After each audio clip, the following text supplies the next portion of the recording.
masasacrifice mo yung relationship mo sa ex mo. Pag kinip mo naman yung relationship mo sa ex mo, ang masasacrifice yung relationship mo sa kanya.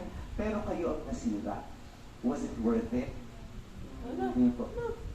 Kasi pinagsisiyaw ko rin naman po siya nun eh. Nung naghiwalay po kami,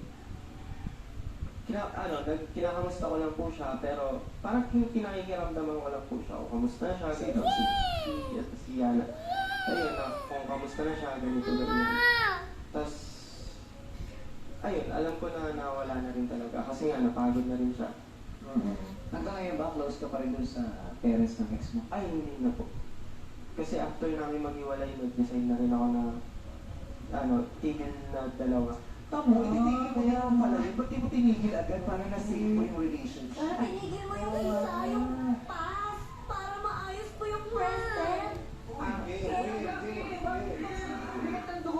Sabi ko lang kay Hana, para kay Hana to, ano ba? Kasi ngayon, nalalaya ka namin dito. Alam mo, kaya magpasalamat tayo talaga sa naka-evento ng joke. Bakit? Dahil minsan sa pamamagitan ng joke, ilalabas natin yung mga totoong gusto natin.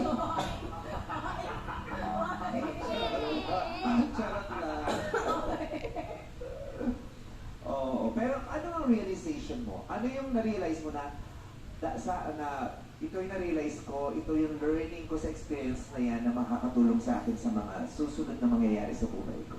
Ang na-realize ko nun, dapat hindi tayo nagpadala sa emosyon nun eh. Kasi nagpadala ako sa emosyon, nagalit kasi ako sa ex ko before. Kaya naganap ako ng sakto dumating kasi siya nun. Nirebound mo siya!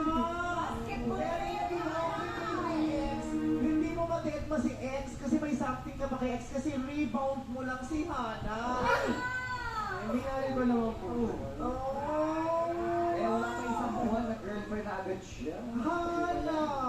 Ngayon mo lang ba ito narinig? Ngayon mo lang ito nare-realize o alam mong ito talaga yung nangyari na Kanina lang sa dressing. Oh. Nung sabi ko, na-realize ko, hindi ba pala ako noon? Nung kinakausap na. Kamusta? Anong nararamdaman mo ngayon?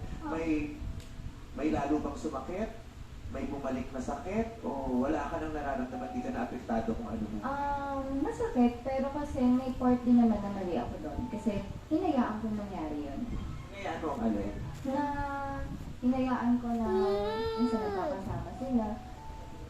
Parang hindi ako nagkaroon kasi ng boses sa relationship namin. Siya lang. The mouse na.